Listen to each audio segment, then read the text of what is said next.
But over the years, I became a developer of real estate, so now we are entrepreneurs, building buildings, estates, so we are developers. We work together with Consolata and other people, and in the course of our life, we have seen that we have had to stand firm as Christians. We have had to stand firm as believers in this world so that we can honor God.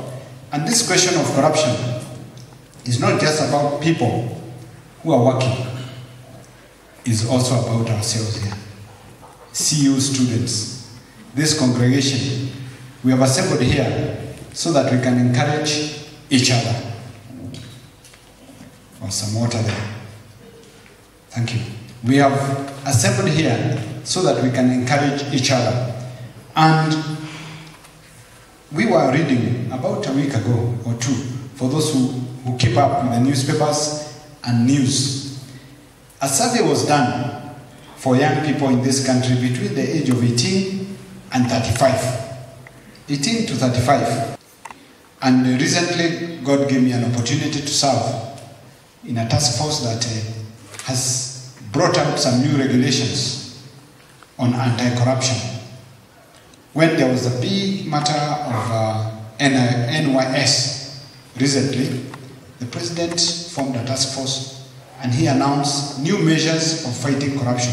For those who read the newspapers about 2-3 months ago, I was a member of that task force that reviewed new stringent measures of ensuring that we straighten our people, we straighten our ways. And why I was happy when I was invited to be there is because I found an opportunity to bring in the Christian faith and honoring God through straightening our ways. So it's not just about writing laws. We also know that doing the right thing, we are honoring our God.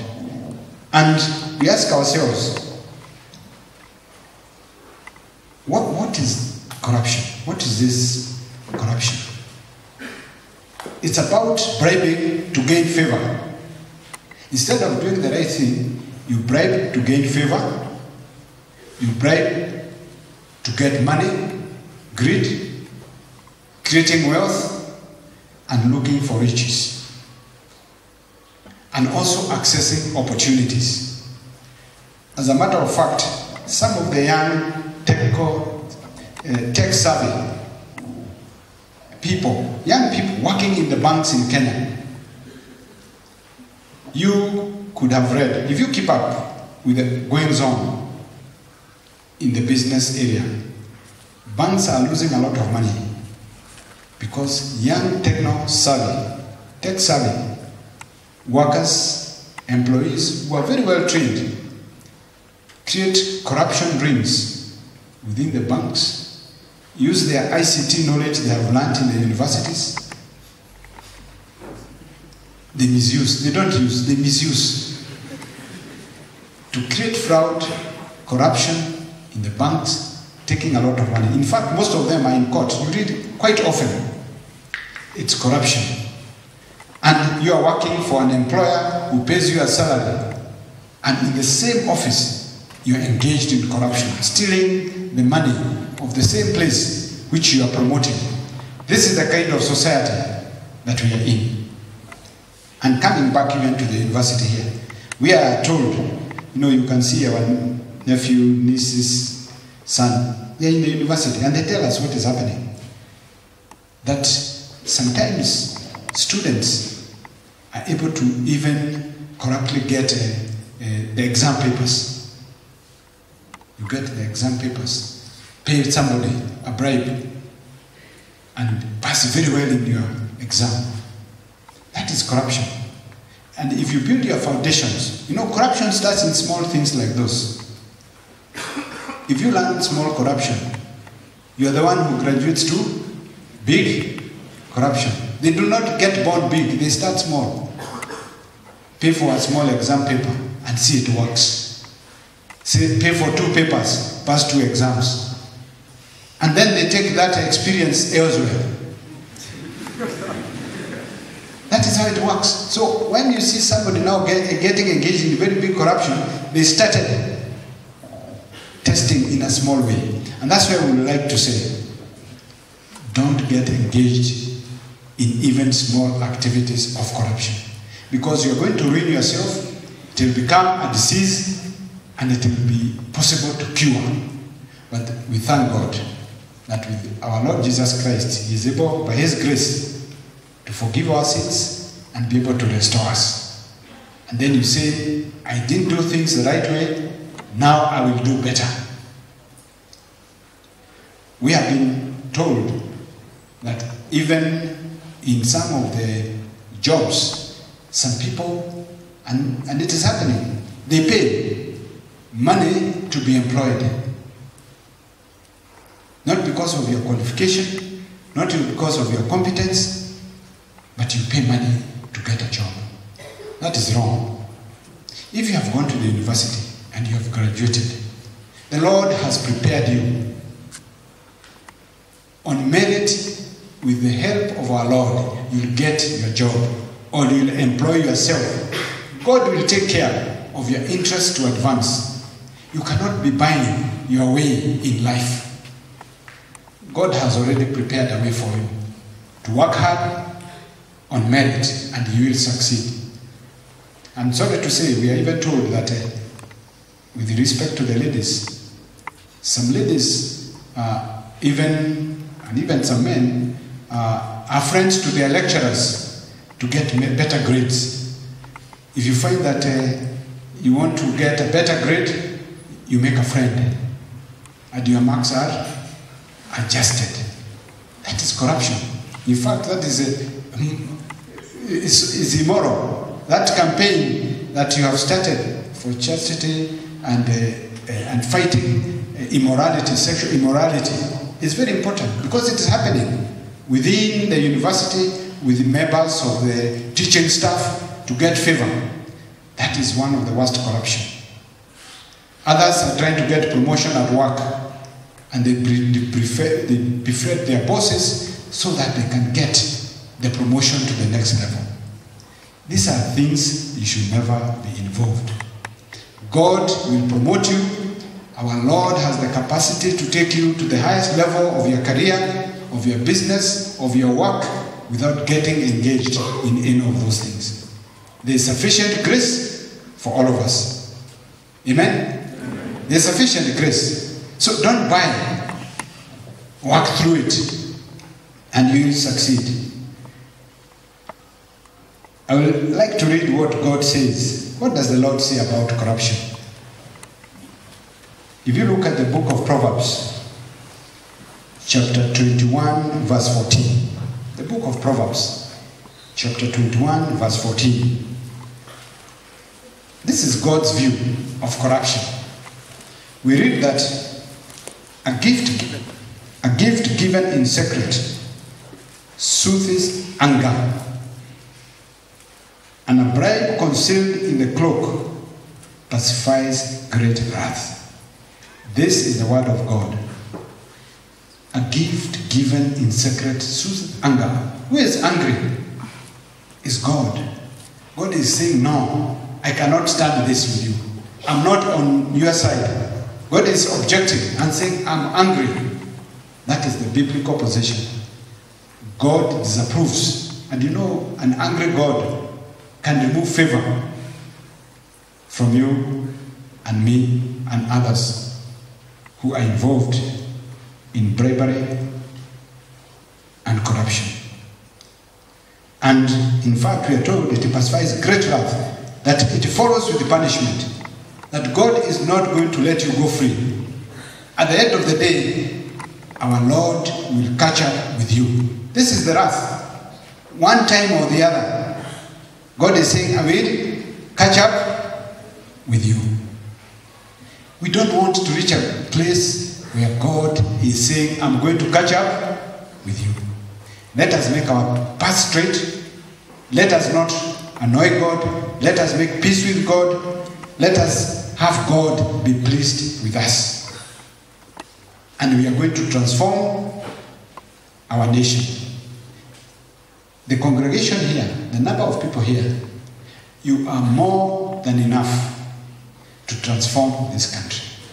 if each of you can make a personal commitment that I will not be engaged in corrupt activities. I'm going to uphold integrity. I'm going to follow the word of God. I'm going to do according to the word. And have the capability and the courage to say no.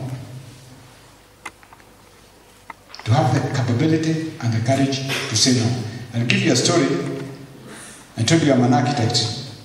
And in some days back, a contractor wanted a job desperately. Came to my office, somebody I knew, an Asian contractor.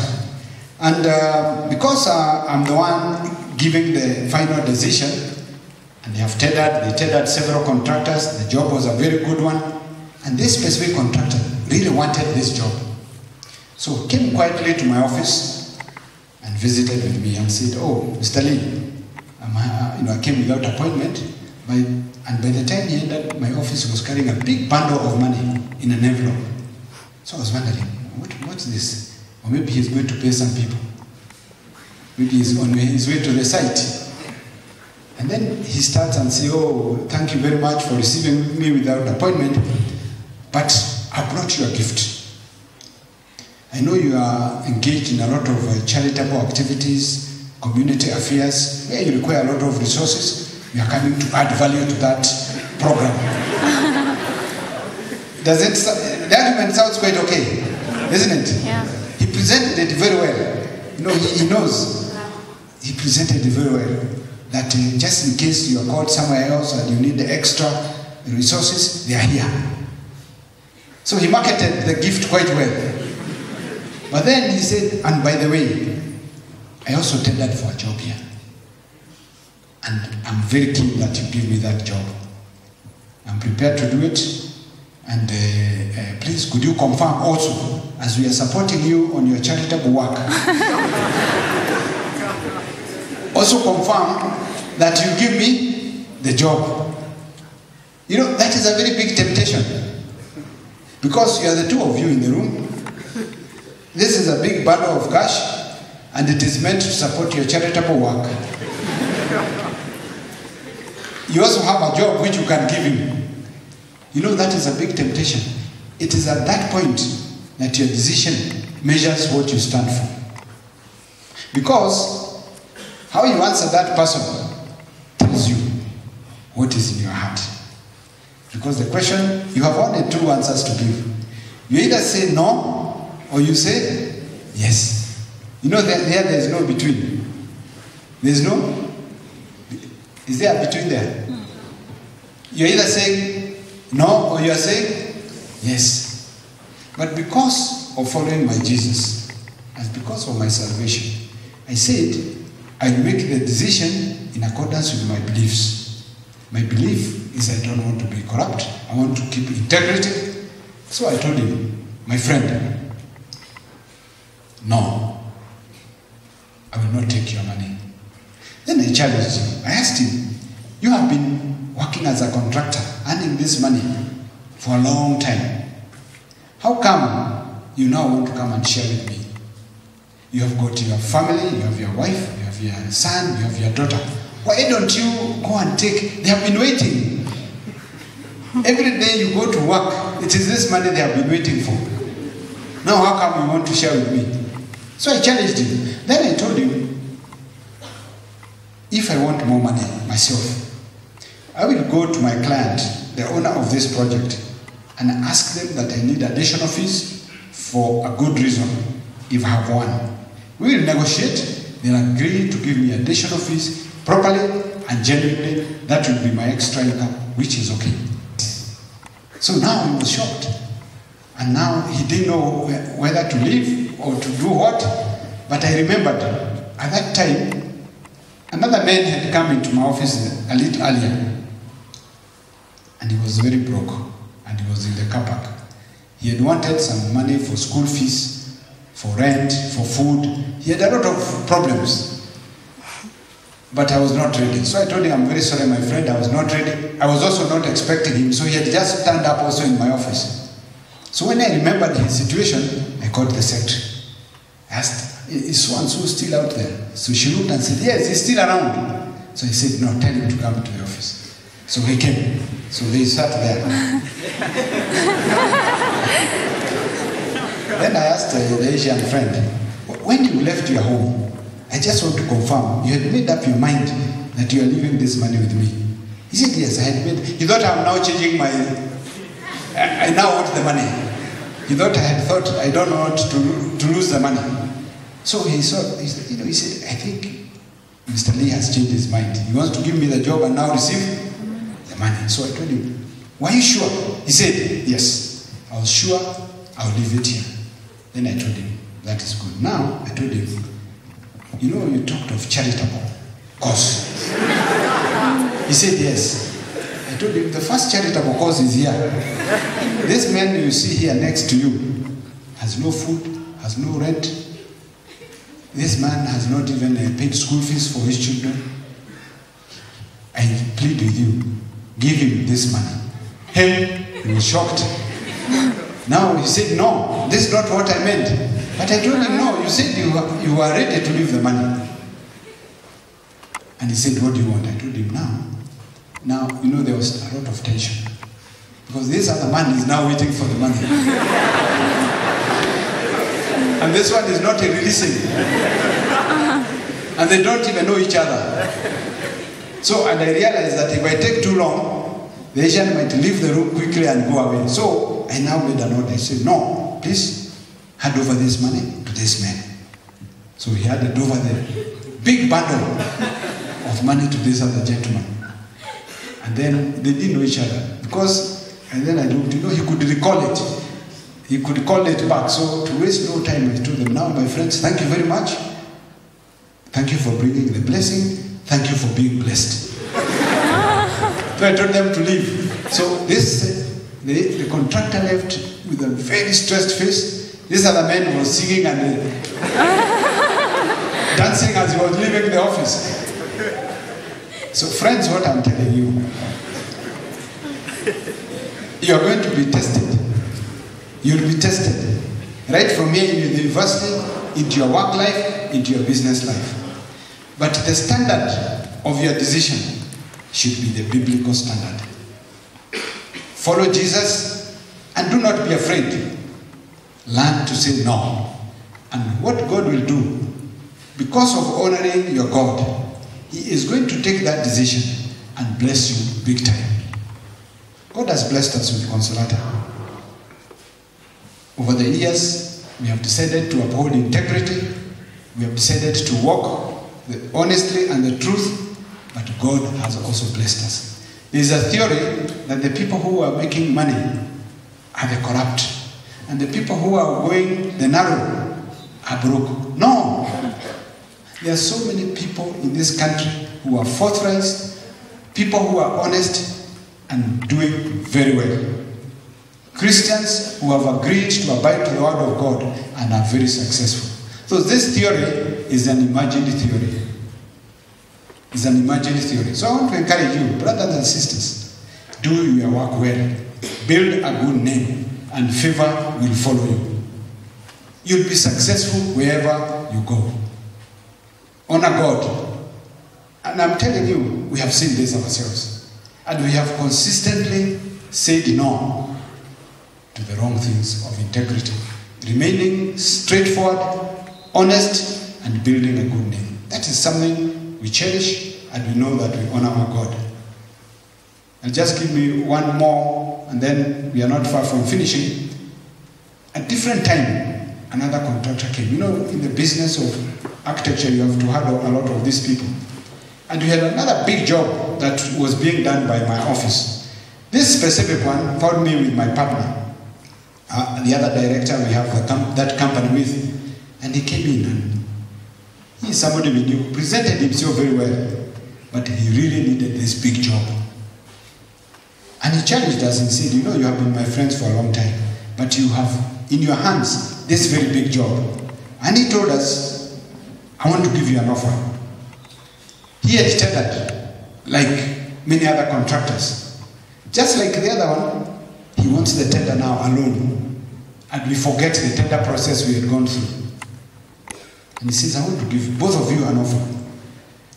The offer is, you'll give me this job. But each of you, because of the size of this job, will get a new car. Hey, that sounded, you know, if I tell you you get a new car, don't you pause? Because now you have been tempted in a very big way. This now is not like the money. This now is bigger. And now you start, and then to sweeten it, he even specified the type of car. He says it is called Sportage. It's a sporting vehicle. Then he paused now to see the behavior. You know, when you are in such a position, you are being tested now big time. Because this is now corruption. You are 3 in the office. He has 2 vehicles. And he says, there, you go here in Nairobi and pick in a showroom. And you have the job. And now you are all quiet. And he is waiting. How do you answer? How do you answer that question? And you know, this question has only 2 answers. You either say yes or no. There are no 2 ways about it. Now, I was with my partner. I did not know how he would answer the question. So I decided to rush and answer fast. So I told the contractor, no, we will not accept the vehicles. Our standard of integrity and the belief we have and our values do not allow us to receive your gifts. It is a great offer, but we shall not receive it. We told him, you tendered like everybody else. We shall not allow somebody else to take it. It will be yours. And we parted ways. So, my brothers, my sisters, you will be tested. Right from here through life. Be consistent. Make your walk straight and build a reputation so that whenever they meet you, anyone who meets you has a testimony to say they know you and they know you stand for the truth. But the good news is you will still prosper, you still succeed because God is on your side. Amen? Amen. Tell your neighbor, God is on your side. God is on your side. Tell the other neighbor, God is on your side. So, when God is on your side, who can be against? So, we are giving you that despite those temptations that we have said no, I want to tell you God has blessed us. And God has blessed several people in this country who have chosen to live straight, honestly, and straightforward. And I want to encourage you, be counted among those. Stand firm, fearless, and you lack nothing. God will be on your side. And as I come to conclude, is to say that if yourselves, myself, and others in your generation stand firm, say no to corruption, say yes to good integrity, yes to the truth, God will have mercy on this nation and we shall prosper. Because corruption brings down a nation, but integrity, good values, beliefs bring prosperity and push up a country forward. And I would like us to look at what God tells us in the book of 2 Chronicles, chapter 7, verse 14. In the book of 2 Chronicles, chapter 7, verse 14. This is what God is telling us, there is still a way. Even though we have had a problem in this country, there is hope. Even though personally, you could have been tempted, there is hope. You can still be a better person, you can still improve your way. That this country can still change, the people can change, there is hope. The Lord tells us, if my people who are called by my name will humble themselves and pray and seek my face and turn from their wicked ways, then I will lie here from heaven and forgive their sin and will heal their land. God is telling us there is still hope. I can still heal your land. Things can change if you are able. Yourselves, and you are the people. When he says the people, when God says the people, we are the people. The congregation here, JKUAT, it's you. Today and into the future, you are the people our Lord is talking about, who can make the difference when you humble yourselves and pray. So we pray about these things. We pray about our own lives. Take personal responsibility and say, I will be straightforward. I will uphold integrity and seek the face of the Lord, and then turn from our wicked ways. The Kenya problem of corruption, we turn away because corruption is a wicked way. And then we are told that God will hear us from heaven and will forgive our sin. God is capable to forgive and say, yes, you went wrong, but now I'm giving you a new chance, and will heal our land. Will heal you, will heal me, will heal our land, and Kenya will prosper. So there's hope to make that personal commitment. Your lives will change, and you will change the lives of others, and you will change the life of our nation. May God bless you, and I know that from today, if you make that personal commitment, you will honor God, honor your life, and make this country different. Amen. May God bless you.